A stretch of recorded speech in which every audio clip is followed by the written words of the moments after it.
Hello and welcome to Wrestling with Real Estate, where we look to chokeslam all your real estate problems. I'm your host, former WWE wrestler and now Cirque du Soleil performer, and of course, multifamily real estate investor, Barri Griffiths.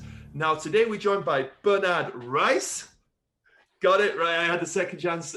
I messed it up on the first one, so if I got it wrong again, I would be in trouble, I think. So we had a great first interview. We talked a lot about the tax planning stuff and what you should be aware of, mistakes people make, and a lot of that good stuff. So if you haven't listened to that, go back and listen to the previous episode. But today we're going to take a little bit more of a deeper dive into something. And today we talked about talking about the self-directed IRA and what that is, what it looks like, what people need to be aware of, and how they can utilize it in real estate, right? So maybe you can start by telling people what an self-directed IRA is. Yeah, let's do it. So self-directed retirement accounts, which include many things beyond IRA, any type of retirement account can be truly self-directed. So that includes qualified retirement plans and IRAs. So we're just going to use QRP and IRA for short. QRP is qualified retirement plan. IRA is individual retirement arrangement.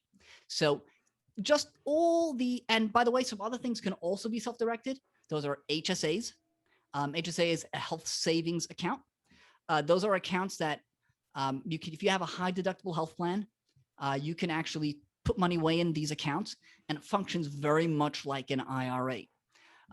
It's in a way, it can provide what we call triple tax savings because the money goes in tax deductible, grows tax-free, and you can pull it out tax-free. So those can be used strategically as well. And there are also ESAs, education savings accounts, AKA Coverdell IRAs. Those are accounts that you can use, put money in there, grows tax-free, and they can be pulled out tax-free to pay for education. So it goes well beyond IRAs.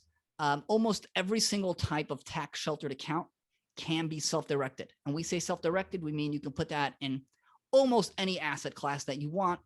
Of course, the most popular asset class is real estate, or some angle of real estate, right? So it could be multifamily.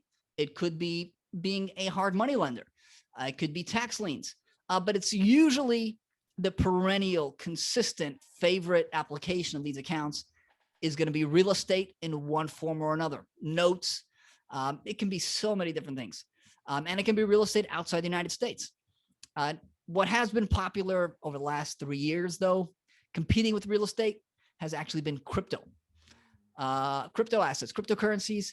For folks that are on top of their crypto tax game, crypto taxes are a nightmare. So way back, I mean, it feels like way back in 2017, I was actually doing some crypto tax work, and I said, I can't do this. Keeping track of these folks that are moving between wallets and exchanges and foreign exchanges and domestic ones is just insane. And every transaction is taxable. Do your crypto in a retirement account and forget about the taxes because it's also very, very punitive. So it's going to be all of that stuff. When we say self-directed, we don't mean that you can go pick your stock. We mean you can do private investments. Almost anything is allowed. How's that for an introduction? Great. Yeah, great. Fantastic. But with just like anything in the tax code, right, and especially IRAs and retirement accounts, you have to be very careful how you use it, right? And so what are, obviously we can't get into everything, but what are some top tips and some high level stuff that people really need to be aware of when trying to utilize a self-directed IRA? So the number one thing that you're going to hear about that gets the most airtime is prohibited transactions. The second thing that gets attention, depending who's actually making the noise, is going to be UBIT. That's unrelated business income tax, which means there are tax sheltered entities can sometimes be liable for tax. So you have to figure out the smartest use for your retirement accounts, and ideally you want to avoid that tax. The challenge folks are facing is as follows. There are self-directed IRAs, HSAs. This UBIT stuff actually applies to any tax sheltered entity. So if you are a charity, a non-for-profit, United Way, Red Cross, private foundation, Bill and Melinda Gates Foundation, I don't know if that name is still there. I guess that name probably stayed, right? So that is they're all subject to UBIT tax liability potentially. And those are rules that are put in place in the 1950s, late 50s, early 60s to keep tax sheltered entities from abusing their tax sheltered status. And so that includes qualified retirement plans, QRP again for short, and IRAs.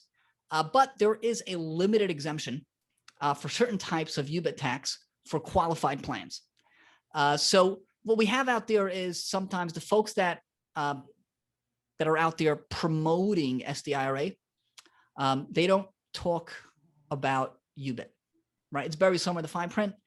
And I don't say I blame them so much because it would intimidate people more than it should. And then the folks that like promoting qualified plans, they're going to talk a lot about UBIT and make it sound like qualified plans are completely exempt from it. That's not the case. So as always, the key thing is the starting point is understanding which plan is going to be best for your profile. The SDIRA for some folks is the way to go.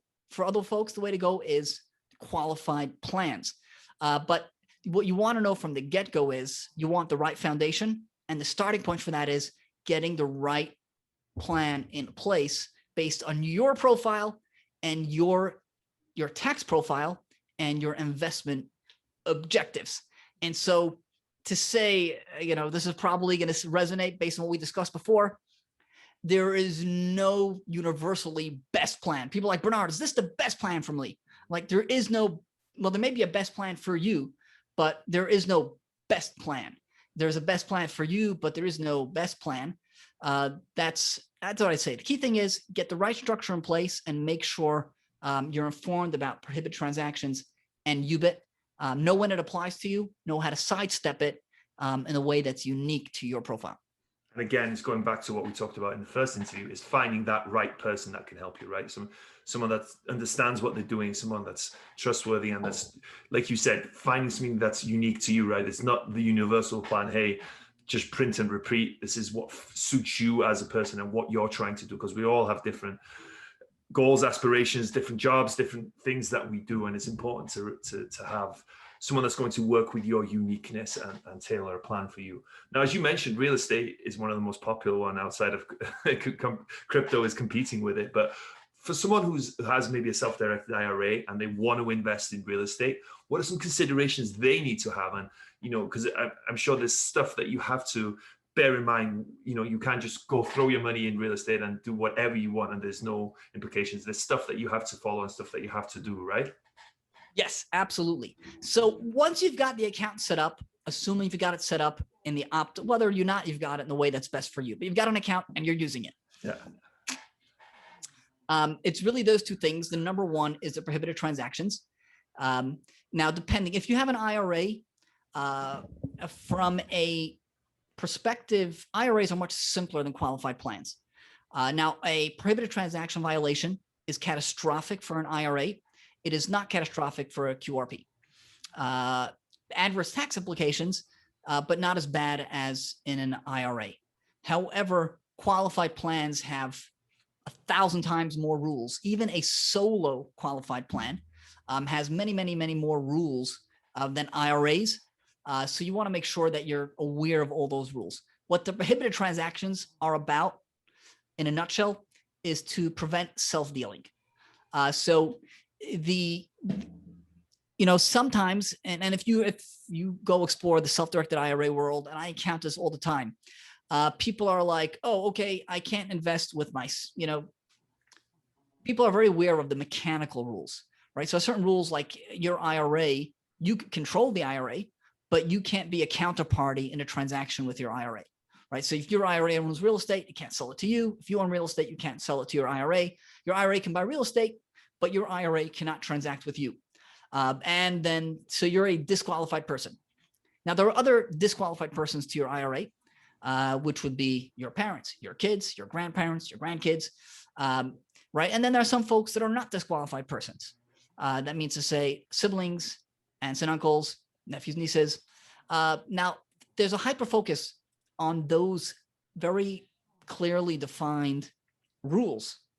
And people are like, oh, I didn't break that rule. And I figured out a way I'm going to break the law in spirit, if not breaking the letter of the law. The thing is, really, what the way Congress has drafted this, and the IRS has written the regulations, it's more or less they have said anything where you're deriving benefit from your retirement account and your retirement account engages in a transaction that is for your benefit, and not just for the benefit of the retirement account, that's a prohibited transaction. So this is one area of the law where even if you've not broken one of those mechanical rules, right? Because what those mechanical rules are, what they're saying is Congress said, we're just going to simplify things over here, right? These, let's just say 10 transactions, we're not even going to fight about that. If you do that, we're just going to say that is automatic self-dealing, right? But that doesn't mean that any other form of self-dealing is not a prohibited transaction. So if you have a transaction that you do with your retirement account, even though it doesn't break one of those 10 commandments, there is an overarching commandment that says, if it's self-dealing, if it's something that you're doing with a retirement account, not for the sole purpose of growing your retirement account, that would be a prohibited transaction. So that's something, I think the better way to think about prohibited transaction is just to think about it more broadly as self-dealing, to stay out of trouble. Again, right now, the honest truth is people get away with all sorts of stuff. We don't know what type of IRS scrutiny may come, and that, you want to prepare, you want to sleep well at night, not have to worry about having scrutiny. Yeah. That's dealing. Touch wood, I haven't had an autism or anything like that, but that, I can't imagine that being any fun at all. So you want to stay away. The further the IRS want to stay away from you, the great. That's why you hire a CPA and you try and do everything. And what I'd say is that there are so many wonderful things to be done with retirement accounts, that there really is no need to even stray into that area usually, right? Sometimes I get it. There's something that people, unique scenarios, things they want to do, strategize, do it the optimal way possible. But there's so many assets, so many investments that you can do. It's not worthwhile to skate on that thin ice, because that thin ice it's such a small section of the pond. The pond is huge. You can buy real estate anywhere on earth. I mean, you can buy anywhere in the universe. I mean, there's nothing in the tax code that says you can't buy. You can buy real estate anywhere with almost anybody. No need to insist on skating on the thin ice, because there is so much opportunity in real estate. It's insane. So just stay above board. Yeah, absolutely. So, and with that, that's a great way to wrap up this piece. If people are looking to find someone to keep them above board, to direct them in the right way, how can they get a hold of someone like yourself? Where can they find you? Where's all your stuff? Promote everything you have, please. So we put out substantive content all the time. Whenever we're on podcasts, we don't do salesy stuff. There's real substance there. So we've got at 401kcheckbook.com, lots of content there. We've got members.resharefinancial.com. We've got private groups devoted to Checkbook 401k, self-directed IRA. We set these things up, and we're the only ones that actually integrate this level of expertise in the establishment process. We've got a service where people come to us for advisory, and they're like, okay, I've got this account and I've got a question. And what we have found inevitably is that there's people get these accounts set up, they get the paperwork done, but they're not being used optimally, or mistakes have been made. We'd rather get people from the get-go, get the account set up for them, educate them, and help them avoid the mistakes, because once mistakes after the fact, it's so much harder. So it's better to just completely sidestep that and dodge it. And it's not even something that has to be dodged. Really, these mistakes happen because there's a lack of education. And with the proper education, you don't even have to feel like you're dodging anything. There's nothing to dodge. With the right education, everything can be crystal clear. There's clarity, and you can move forward with confidence. Perfect. Yeah. Awesome. Yeah. So true. So true. Well, thank you so much, man. Thank you for being on the show. Thank you for sharing. Really interesting talk again. You know, you learn everything with it as each show goes by, and that's why I love this show. So I appreciate you sharing information about the SDIRA and on all those retirement accounts and everything self-directed. So thank you so much, man. Have an awesome rest of your day out there in Brooklyn. Barry, thank you. I've loved this, and let's stay in touch. Absolutely.